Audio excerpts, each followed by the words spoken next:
Bienvenidos a En la Mira de la Ley, un programa que está preparado para aquellos que toman decisiones y a los que les interesan los temas justamente importantes para el país y para los que van a ser pues justamente nuestros gobernantes, para que puedan tener acá a la academia, a los mejores profesionales, justamente ilustrándonos de unos temas. Un tema muy importante en nuestro país que nos está destruyendo es la corrupción. Justamente, ya no sabemos cuándo comenzó, dónde comenzó, si ya normalizamos la corrupción, si es parte de nuestra vida, si ya la aceptamos o realmente queremos mejorar, si es un problema sociológico, antropológico, está en nuestro ADN o realmente podemos ir contra básicamente esta pandemia en nuestro país. Para eso hemos invitado justamente al economista y catedrático consultor internacional Alejandro Indacochea. Buenas noches, Alejandro. Buenas noches, gracias por la invitación. Un gusto estar nuevamente en la mira de la ley.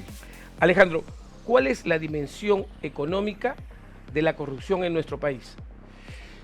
Mira, hay cálculos referenciales, pero medir la corrupción es sumamente complicado. Ya se estiman que cifras señalan alrededor de 4.000, 6.000 millones de dólares. Anuales que se desgastan por la corrupción. El costo de la corrupción se ve primero en un uso ineficiente de los recursos. Se canaliza a los recursos donde hay coima, donde hay un mal uso. Se incentiva la actividad productiva, porque el negocio más rentable resulta siendo la corrupción. Pero ya no me interesa ser eficiente, me interesa conocer a las personas corruptas para ganar una licitación, para ganar un concurso. Exactamente, ¿no? Y damos un pésimo mensaje a la generación joven, donde ese es el ejemplo que ven que se está tomando como referencia y que no hay incentivo para hacer mucho más productivo, eficiente, ¿no? Alejandro, en nuestro país, Perú, ¿cuáles son los sectores más proclives a la corrupción? En el sector público lo vemos. Hay diferentes tipos de corrupción. Yo diría hay una corrupción menuda, el que se pasa en la luz roja, el policía, que ahí hay que tomar conciencia. Somos cómplices de la corrupción al permitir una coima en ese nivel, ¿no? Y ahí prácticamente, digamos, el ciudadano de la calle lo ha tomado en el día a día. Dice eso, sí, eso no funciona y eso hay que cambiarlo. Tiene que haber una reestructuración en la misma policía, porque la corrupción tiene oferta y demanda. No es solamente, no puede haber corrupto sin corruptor. Son ambos lados. Así es, básicamente son dos cosas que funcionan juntas, ¿no? Exactamente. Y la otra corrupción que va ascendiendo. Estás hablando de los gobiernos locales, los gobiernos regionales. Y una corrupción pues ya de alto nivel, estás hablando a nivel, digamos, de lo que sucede en el Congreso, en los ministerios. Lo vimos en el caso de Castillo. Cuando se cobraban los puestos de Petroperú, costó 25.000 soles dar una gerencia de Petroperú porque era un botín. Evidentemente quien ponía esos 25.000 iba a ganar más, ¿no? O en el caso del ¿por qué era tan apreciado el Ministerio de Transportes? ¿Por qué Castillo pedía la plata del Ministerio de Transportes? Porque es el presupuesto que tiene el mayor presupuesto. Es el ministerio que tiene mayor presupuesto. El ministerio que tiene el mayor presupuesto. Lo cual sucede ahora, ¿no? Se lo han dado a un partido, ¿no? Básicamente, tristemente, ¿no? Y es el botín, pues, lastimosamente, donde se está viendo el futuro del Perú, donde están las concesiones, donde está, ¿no?, de transporte, carreteras, trenes, puertos, aeropuertos. No me vengan a decir que no son responsables, que le van a abrir un tribunal de honor, que no sabía el partido de Alianza para el Progreso, que su secretario, su persona más importante, el brazo derecho, va como ministro de Transportes. Eso es un insulto a la inteligencia. Eso es una falta de respeto al país, una excusa. Ahí mi conclusión es, felizmente, ¿sabes qué? Yo tengo confianza, que ni para lo malo sirven. Entonces es posible cambiar el país. Que ni para lo malo sirven. Ni para lo malo sirven. Entonces yo tengo confianza que con un cambio fuerte y con honestidad se va a poder erradicar eso y hacer un Perú diferente. Alejandro, ¿cómo afecta esta corrupción, ¿no?, del Estado, en los diferentes estamentos, en la inversión pública y privada? Terrible. ¿Por qué? Porque se hace un uso ineficiente de los recursos. El problema en el Perú no es plata. Si observas en los últimos años, plata hay. El problema es ineficiencia y corrupción. No es casualidad que tengamos 12 presidentes regionales sentenciados por corrupción. Y tenemos en las regiones donde hay más dinero, Cusco, Cajamarca, Ancash, y lamentablemente una Contraloría que llega tarde, Porque llega a la región de Ancas y ¿dónde está el dinero? A Cusco llega y ¿dónde está el dinero? Ya no llega, ya están en prisión. Pero ¿y el dinero? Llega como siempre es post. No tenemos una Contraloría, digamos, que sea ex ante, ¿no? Que pueda controlar, que pueda visualizar ese seguimiento, digamos, para el país. Un inversionista privado, básicamente, ¿qué incentivos tiene para invertir en nuestro país con esta alto porcentaje de corrupción? Mira, las empresas que tienen una práctica, una línea definida, correcta, bien planteada, evidentemente con gobierno corporativo, una política, se abstienen, ¿ya? Aquellas que no, evidentemente se adaptan también al sistema. Hacen acá lo que no hacen en su país. Lo que no se les permite hacer en su país, lo vienen a hacer acá. Y vale la pena comentarte lo siguiente, hay algo que ha pasado muy desapercibido, perdóname. Trump prácticamente ha oficializado, ha permitido la coima de las empresas americanas en el exterior. Eso ha pasado desapercibido, no lo han analizado los juristas. O sea, Trump ha dado un dispositivo en el cual las empresas americanas pueden tener luz verde para dar coima y sobornos en el exterior y no serán ajusticiadas en Estados Unidos. O sea, en otras palabras, ha oficializado la corrupción afuera de Estados Unidos. O sea, normalmente Estados Unidos pues realiza procesos de investigación, sanciones a países, gobernantes, justamente que empresas, ¿no?, que estén en temas de corrupción, es más, lo señala, sacan documentos privados, ¿no?, desclasifican, donde justamente se ven grandes empresas en corrupción, como tuvimos el caso de Odebrecht. Y ahora me dices que Trump le ha permitido a sus empresas ir y poder realizar actos de corrupción sin ser juzgado. Lo ha salido que las empresas americanas que den coimas en el exterior no serán ajusticiadas en Estados Unidos. A mí me extraña que con tanto jurista en el país no haya habido un pronunciamiento al respecto, el Colegio de Abogados no haya dicho nada. Estoy verdaderamente sorprendido. Los que estamos fuera del campo de la ley nos quedamos impactados con este dispositivo de Trump, que ustedes lo pueden verificar. Lastimosamente, el Colegio de Abogados no está pasando por su mejor momento, tiene una crisis institucional que incluso han vacado al decano y a todo su consejo directivo, están en unos problemas internos, así que creo que en estos tiempos difícilmente podemos tener un pronunciamiento adecuado, positivo de este lado. Pero no escuchó ningún análisis en el medio. ¿Cómo, ante la posición del gobierno americano, hacer llegar una nota de reactivo? Ahí sí se explicaría una nota de la Cancillería. Señalar, señores, ustedes están permitiendo la coima afuera, están oficializando la coima y quieren que dentro de su país sea diferente. O sea, nos están permitiendo... Básicamente lo que están haciendo es ancho para mí, angosto para ustedes. Fríense ustedes, destruyanse ustedes, pero acá en mi país todo en orden. Está permitiendo a las compañías americanas, te reitero, que coimeen afuera y nunca van a ser ajusticiadas internamente. O sea, en otras palabras, o de una compañía constituida, cualquiera de las americanas, de las corporaciones, paga coimas afuera y no va a haber ningún problema internamente. El gobierno lo avala. En nuestro país estamos en este momento en un auge, Perú está de moda para el desarrollo justamente de nuestro país y toda la región, y Perú pues está siendo sujeto de privilegio con obras de infraestructura, inversiones en puertos, aeropuertos, carreteras y trenes que van a venir. ¿Crees tú que estas obras que van a ser para el desarrollo de toda la región y ingresan por el Perú, también van a estar afectas a esta corrupción? Bueno, yo espero que no. Primero, ojalá que si son obras privadas, difícilmente, ¿no? Pero tiene que haber una reestructura, que es lo que estaba haciendo el ministro Salarde. Estaba replanteando el esquema de las concesiones, cómo se hacen, evitar esas de gobierno a gobierno que también tenían una serie de limitaciones de por medio. Básicamente, ¿qué alternativas tenemos para combatir la corrupción en los diferentes estamentos del Estado? Tolerancia cero. El Congreso ha sido terrible, se oficializó la corrupción.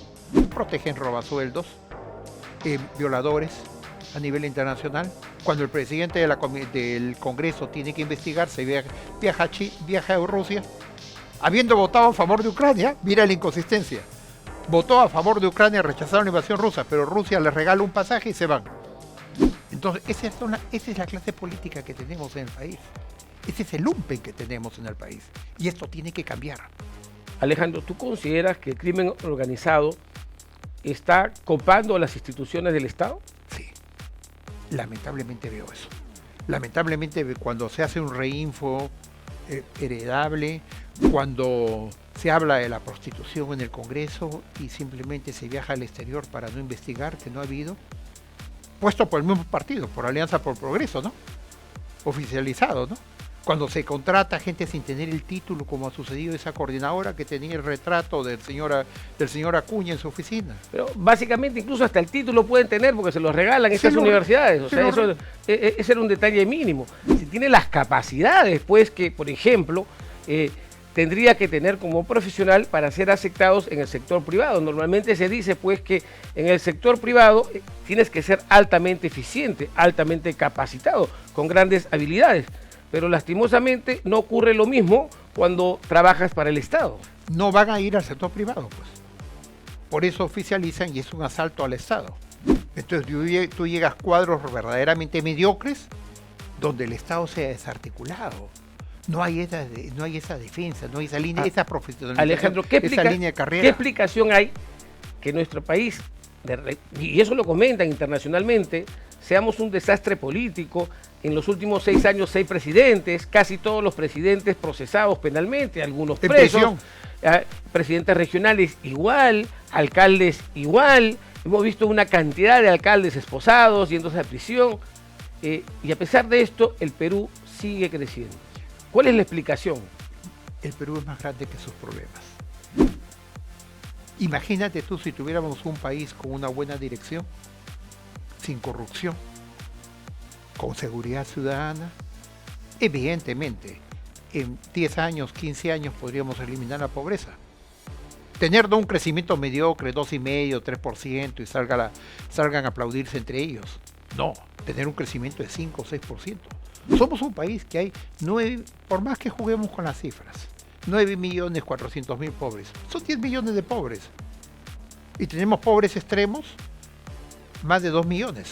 O sea, gente que no le alcanza para comer. Pero también tenemos que el Perú ya en la primera mitad, o el primer trimestre que hemos tenido, está creciendo en 3.9 de casi 4.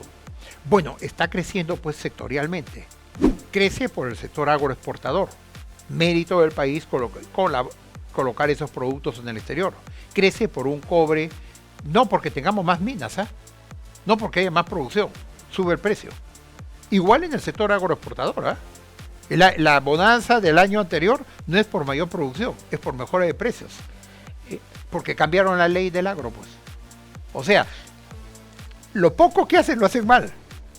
O sea, la bonanza agroexportadora del año 2020, sin quitar el mérito, hay un gran mérito del sector privado, 2025, 2024 con 2023, es un crecimiento no en volumen, sino en precio.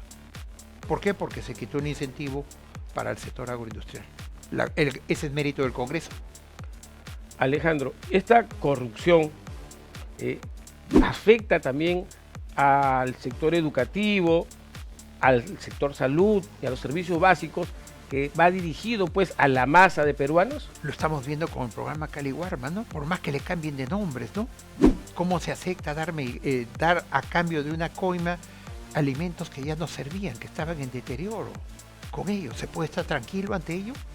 Entonces el ciudadano en la calle se siente estafado, se siente decepcionado. Eso es lo peor, la pérdida de fe, la corrupción. Claro, básicamente, pues, un ejemplo, ¿no? Mucha gente ha estudiado con muchos de los que son autoridades, llegan a cargos políticos, ¿no? Ministerios, incluso también a sectores como el Poder Judicial, ¿no? Donde tienes que ser profesional, y básicamente los que llegan a estos cargos no son los mejores, son los que estaban de la tabla, la mitad para abajo, o sea, son los mediocres hacia los pésimos. Claro, los que estaban en la red del Estado, pues. Mire el Congreso, cómo aumenta su carga laboral. Con carnet de Alianza para el Progreso. El que seleccionaba a las prostitutas en el Congreso, Alianza para el Progreso. Ya después nadie lo conoce. La que tenía el retrato del señor Acuña en su oficina, Alianza para el Progreso. Entonces, eso se ha oficializado en el país, ya no nos sorprende. En otros momentos, en otros tiempos, evidentemente implicaba una protesta ciudadana al frente. Y hay indiferencia. Mucho se dice, Alejandro, que justamente la política está copada de gente ineficiente, ¿no? Ignorante, inculta, corrupta, justamente porque la gente correcta, capacitada, decente, no quiere ingresar a la política. Porque hay este fenómeno que estas personas que deberían ser pues justamente el estandarte del desarrollo de nuestro país en los diferentes puntos, no quiere ingresar a la política. Porque hay una decepción de la política. También vale la pena que este es un fenómeno a nivel mundial. En el mundo, el sistema digamos, político, ¿no?, tiene problemas. Pero acá en nuestro país ha sido más evidente. ¿Por qué? Porque ante ese vacío se ha topado por la ineficiencia y por la corrupción. Y básicamente, ¿qué podríamos hacer para que justamente estas pocas personas capaces, capacitadas, puedan acceder al poder, ¿no?, mediante elecciones esta vez, y luego una vez elegidos, el presidente que venga, justamente los ministerios, elijan a los mejores profesionales? ¿Qué podemos hacer para que no se elija a los peores, sino se elija a los mejores? Tiene que haber una reingeniería. Para mí, pongamos una posición, es todos los cargos públicos en los últimos 2 años deberían quedar sin efecto, del periodo de Castillo con esta señora. ¿De dónde? Yo dejaría sin efecto todos los cargos públicos, los nombramientos que han sido. Hay países, Alejandro, sí, donde ya hay una institución de gobernabilidad, ¿no?, donde se prepara un instituto de gobernabilidad a los futuros funcionarios públicos en los diferentes ministerios, ¿no?, o estamentos del Estado. ¿Sería algo parecido, eficiente en nuestro país? En un momento se crearon gerentes públicos, que fue una buena idea, ¿no? Y existe en el mundo. En Francia existe el ENAP, la Escuela de Administración Pública. Justamente, ¿no?, a eso me refería, que en Francia le ponen a una terna que viene ya de la academia, preparada, capacitada, y el gobernante elige de uno de los 3, pero no trae a sus amigotes ineficientes, incapaces, a su argolla. Básicamente esto no ocurre. Ahora, eso es lo que tenemos que cambiar y tiene que haber nivel, preparación de ellos. Hay un tema total de ignorancia. Mira, la aprobación del presupuesto el año pasado, con el anterior, no con Salardi, con el anterior ministro, fue aprobado en 45 minutos, en el Congreso se lo dieron a las 11 de la noche. No me digas que a las 11 de la noche los congresistas tenían la capacidad de leer 285 páginas. Simplemente negociaron su botín y se aprobó el presupuesto. Ese es el Congreso que tenemos. No un Congreso que revise el presupuesto, ve dónde va a ser asignado, qué cosa es lo que puede haber, o hace su protesta por el retiro de un ministro correcto y competente como ha sido Salardi, ¿no? Alejandro, ¿la corrupción coloca congresistas? Sí, negocia corrupción, financia campañas. Es el reinfo. Pero si lo estamos viendo con el presidente del Congreso, ha sido abogado de los informales en Madre de Dios. Estamos viendo las leyes que aprueban. 15.000 profesores se reincorporan a la educación. Así queremos hacer educación de futuro. Gente que no ha aprobado el examen básico. Esa es la educación que queremos darle a la gente que va a la educación pública. Porque ¿quién va a la educación pública? Quien no tiene recursos. Quien no tiene para pagar una educación de mejor nivel. Claro, y a ellos los estamos condicionando. Y Alejandro, ya hemos elegido a uno de estos señores como presidente que no podía articular ni 5 minutos. Totalmente de acuerdo. Y eso es lo que sucede ahora. 15.000 profesores han sido reintegrados al magisterio. Vale. ¿Qué espera el país justamente con esta educación pública de gente ineficiente, no capacitada, argollera, problemática, que no pasa exámenes? Y con un ministro de educación que sale a decir que vive el autismo, ¿no? O que la violación es una práctica usual, una práctica cultural, y es el brazo derecho quien avala a la presidenta, porque a la presidenta no le interesa eficiencia, le interesa tener un club de incondicionales y cambiar las fichas como ha sido ahora, ¿no? Y un Congreso que se queda tranquilo, lo cambia de acuerdo al pedido que requieren y lo cambia de acuerdo al pedido de ellos, ¿no? Hay una complicidad implícita y eso tiene que ser desenmascarado ante el país, no se quiere decir. ¿Qué podríamos hacer justamente para mostrar esta corrupción y estas personas que van a elegir aquí, no muchos meses, a un nuevo presidente, puedan elegir correctamente? Ponerlos en evidencia. Debería haber una defensoría del ciudadano. Aquellos que comprometan algo y después no lo puedan cumplir. ¿Y esta institución sería una institución pública o privada? Podría ser una institución mixta de los dos, ¿no? O independiente con tanto dinero de las ONGs. que viene, ¿no? Porque no las escucho, ¿no? Veo violaciones, atentados contra las mujeres, veo lo de las prosti en el Congreso y ninguna ONG dijo nada. Ninguna ONG defiende a la mujer. O sea, solamente en las marchas cuando hay que hacer un show.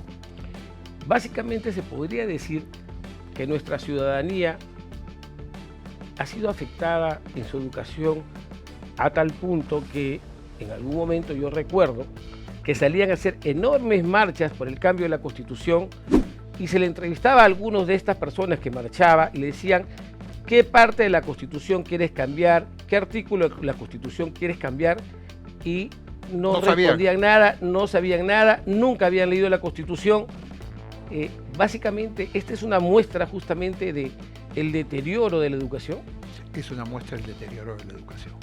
Que sucede ¿Es más fácil gobernar un país ignorante? Mucho más sencillo, que ahora ya no es suficiente los títulos de maestría. Ahora son los títulos de doctorado que se compran, como a las peruanas, ¿no? Tenemos que anular esos títulos, ¿no? Tenemos que ver si esos títulos que se llaman para ascenso en las Fuerzas Armadas con doctorados son válidos o no hoy día. Entonces acá y se va a reintegrar nuevamente a las peruanas. O sea, ¿te das cuenta al extremo que ha llegado? O sea, y un país apegado a los títulos. Ah, doctor, perfecto, venga, es contratado en el sector público. Porque en el sector privado, guarda tus títulos, lo que te interesa son tus resultados. ¿Tienes competencias o no? Así es, en el sector privado se ve tu eficiencia, tus resultados, tus capacidades, tus habilidades, muestras resultados. Eso no se requiere en el Estado. No. Básicamente, este es un problema, ¿tú crees, de cultura? Siempre hemos sido así, los peruanos tan pasibles a la corrupción, tan dados a la corrupción, o es que en algún momento hay algún hito donde nuestra cultura, nuestra sociedad, nuestro país justamente se quebró hacia esta normalización de la corrupción? Hay una historia de la corrupción en el Perú, seamos sinceros, como lo han escrito algunos, ¿no? Pero esto ha avanzado a pasos agigantados, esta normalización en los últimos años. Y cuando vemos presidentes, vemos a Toledo, ¿no? Que había una gran expectativa con él y era la forma de reivindicar. Al contrario, sirve para un enfoque, para un mensaje a la inversa, ¿no? Igual con presidente como PPK, ¿no? Qué defección en el país, ¿no? Todos, el PPK esperábamos que era el presidente técnico, capacitado, ilustrado, que él venía de la academia. Con la famosa muralla china, nos plantea el enfoque de muralla china, que es un insulto a la inteligencia, es una defensa de los corruptos, pues, ¿no? Y todavía se sigue avalando hoy día, porque lo siguen avalando. O sea, evidentemente algo así de corrupción debería ser, pero se formaliza, se sigue dando entrevistas, se sigue conversando con él, escribe artículos y está tranquilo en su casa. Alejandro, ¿qué reformas estructurales debería tener nuestro país para combatir la corrupción, en consecuencia el crimen organizado, y cambiemos a ser un país eficiente? Mira, son los dos grandes problemas. Con corrupción yo diría tolerancia cero. Una reestructuración total en fuerzas policiales, poder judicial, oficializado, fiscalía. Es una reestructuración complicada, de repente no la podemos hacer nosotros. Yo me acuerdo hace algunos, cuando empezó el escándalo de Odebrecht, mi posición era traer tribunales del exterior. Así como ¿no? Contratar tribunales del exterior. Y hubo un escándalo en el Poder Judicial. Ese señor Indacochea no sabe lo que opina. Yo creo que hubiera sido mejor si hubiéramos pagado justicias de afuera. Hubiera sido más eficiente que lo que está sucediendo ahora. Entonces, si no somos capaces, hay que contratarla. Y tolerancia cero. Pena de muerte, ¿qué opinión tienes? No, esa no es la opción. Tiene que haber todo un cambio, digamos, cultural de por medio, el problema de penales, el tema de inteligencia de por medio, y que la corrupción te daña como ciudadano en la calle. Tú al dar una coima al policía, eres cómplice. Estás deteriorando, es deteriorar, echar a perder el sistema. Gobernanza, gobierno, ¿qué políticas públicas deberían tomar los gobernantes actuales y los futuros para justamente prevenir y combatir la corrupción? Gobernantes actuales no van a hacer nada realista, y sería lo mejor, porque lo poco que hacen es a favor de la corrupción, como el reinfo heredable. O sea, mejor que no hagan nada. Al contrario, hay que estar con cuidado para que no hagan. Lo mejor que podría suceder al país para mí es pagarles y que no hagan nada hasta las elecciones. Pero sí, el que viene tendría que tener una agenda, ¿no? ¿Cómo vamos a cambiar el país? ¿Qué puntos en la agenda podrían estar? Primero, inseguridad ciudadana, que afecta al ciudadano de la calle. Y no propuestas, digamos, que son irrisibles. No se entiende cómo un excomandante que la general Marina plantea de que se pongan carros blindados los de transporte público. Otro congresista plantea de que se tomen un seguro para la delincuencia. O sea, esto esa es muestra del bajo nivel, pues. Es una muestra del bajo nivel. Un tema mayor de lo que implica eficiencia, uso de los recursos adecuados, que la corrupción es seriamente castigada en el país, y evidentemente reglas de juego claras, reglas de juego, no inestabilidad política, no castigar el éxito, porque en el país se castiga el éxito. Así es, Alejandro. Alejandro, corrupción, contratación pública es algo que siempre escuchamos, ¿verdad? Hace poco, hace no más de un mes, se puso en vigencia una nueva ley de contrataciones públicas. ¿Crees que esta nueva ley va a tener un buen resultado o va a seguir siendo más de lo mismo? Mira, veo problemas con ello, ¿ya? Veo problemas, o sea, en otras palabras, te voy a ser muy transparente. Cualquier cosa que haga este gobierno en el Congreso me lleva a pensar a la inversa. Tenemos que estar alertas. Difícilmente van a hacer algo para el bien común. Están legislando abiertamente. Tenemos que darnos cuenta. ¿Para qué somos ingenuos? No debemos ser ingenuos. Están legislando abiertamente para la ilegalidad. Están legislando para proteger, desmantelar la colaboración eficaz. Están legislando para que las pruebas expiren, como Cerrón ha salido por la ley del Congreso, ha salido liberado. Están día a día legislan a favor, digamos, abiertamente de la delincuencia y de la economía, digamos, ilegal. Entonces, hoy día tenemos que cuidarnos, tenemos que ver que no avance más. Alejandro, has tocado el tema de la minería ilegal. Están ubicados en lugares determinados. Madre de Dios, clarísimo con el oro que sale para Bolivia. ¿Cómo explicas el consumo de combustible, Madre de Dios? Alejandro, si ya esté ubicado, determinado, básicamente entonces, ¿el Estado es tan corrupto que lo permite? Está desarticulado el Estado.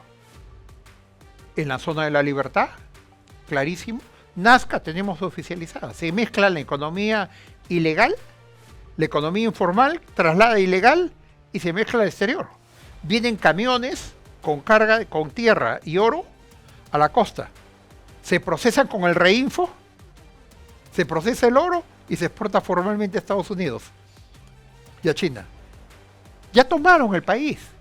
En la libertad, por favor, son más de 200 camiones cada día.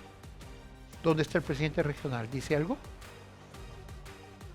¿O todos tienen Reinfo? ¿Y quiénes, Alejandro, se están beneficiando con esto? ¿Quiénes se están haciendo ricos con estos actos de corrupción que permiten justamente la minería ilegal? A todo nivel. Y hay un trasfondo en la economía ilegal que incluso la SUNAT no lo detecta, ¿no? Compras millonarias de inmuebles, yates, sociedades en clubs, ¿no? ¿Ya? Y mira la cantidad de vehículos, de vehículos de lujo que hay en Perú. El cambio. Viajes al exterior, como ha sucedido con el delincuente que escapó a Colombia, ¿no? Viaja internacionalmente. Entonces es evidente, los sistemas no funcionan. La SUNAT en muchos casos está para el ciudadano de la calle, para que no pagaste tu pequeño impuesto y te congelan tu cuenta. Telefónica, sí, porque no se cobró antes. ¿Quién es responsable? ¿Cuál fue la influencia política para evitar el cobro a Telefónica de ese monto? Estado, corrupción. ¿Qué rol podemos jugar los ciudadanos, ¿no? y los medios de comunicación para revertir justamente este alto nivel o alto grado de corrupción en nuestro país? Lo que estás haciendo en los medios. Y que haya indignación ciudadana, que entienda que la corrupción no es ajena al ciudadano. Cuando hay corrupción, se pierde la oportunidad de dar un buen servicio público. Cuando hay corrupción en Cali y Guarma, se incentiva la desnutrición, el maltrato. Cuando hay corrupción en salud, todas las denuncias que hay con el Ministerio de Salud, pero no sucede nada porque también está negociado. O sea, observa, son comportamientos, están con el Ministerio de Transportes, Ministerio de Salud, donde hay más dinero, y no pasa nada, no va a pasar nada. Porque si no, la desestabilizan a la señora. La señora ha negociado para hablar sola, ya es un error estadístico porque dijo que quería llegar a cero. Va a llegar a cero. Ya está cumpliendo su deseo. Alejandro, todo lo que escuchamos es como si se hubiera enquistado la corrupción en nuestro país. Perú, nosotros los ciudadanos peruanos, ¿tenemos alguna esperanza de romper este ciclo de la corrupción? Tenemos que cambiarlo, no hay alternativa. Porque la corrupción genera pobreza, miseria y afecta a todos. Entonces tenemos que hacer entender a la nueva generación que esto ha sido algo anómalo, que esto ha sido algo diferente. Y denunciar, porque si uno sabe de corrupción y no la denuncia, uno es cómplice. Entonces, eso es importante. ¿Eh? Un camino sería entonces despertar la conciencia y denunciar la corrupción. No más cómplices en corrupción, y es el ciudadano de la calle. Así como se decía, violencia familiar cero, denuncia a tu agresor. En este caso sería corrupción cero, denuncia un acto de corrupción. No seas cómplice. No seas cómplice, porque eres cómplice. Lo ves que está pidiendo coima y tú sigues de frente. No lo ves, no lo aceptas. Escuchas en el municipio para un trámite legal que piden coima y no es contigo. No. Tú eres cómplice si estás haciendo eso, y eso es importante. Alejandro, aquellos jóvenes que no quieren votar, son apolíticos, no quieren saber nada de las elecciones, de los candidatos, ni siquiera lo quieren escuchar, ¿esta negación los hace cómplices de la corrupción?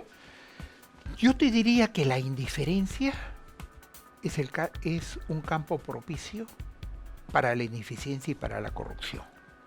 ¿Por qué? Porque al ser indiferentes, pensar que ellos con el celular, indiferentes a todo lo que sucede en el país, ellos mismos van a ser los primeros sacrificados en un país no viable. Que lo estamos viendo hoy día con la inseguridad ciudadana, ¿no? Con las redes de corrupción que existen, ¿no? Alejandro, ¿cuál sería tu mensaje a los jóvenes que van a votar el 2026? Esto ha sido algo anómalo. Esto tenemos que cambiarlo en el país. Este país, nuestro Perú, no es viable si seguimos como estamos. Tolerancia cero a la corrupción. Si tú ves corrupción y no haces nada, eres cómplice de la corrupción. Y tenemos que cambiar el país para que sea un país viable, un país que los ciudadanos podamos vivir bien, estable, porque el nexo entre corrupción con delincuencia es muy fácil también de establecerlo. Corrupción incentiva la delincuencia y delincuencia incentiva corrupción. Es todo un círculo virtuoso, todo un conjunto que se arma, ¿no? Ya sabes, denuncia la corrupción y mira pues el programa En la Mira de la Ley de los lunes y los jueves a las 5 p.m. Muchas gracias, Alejandro. Muchas gracias a ustedes.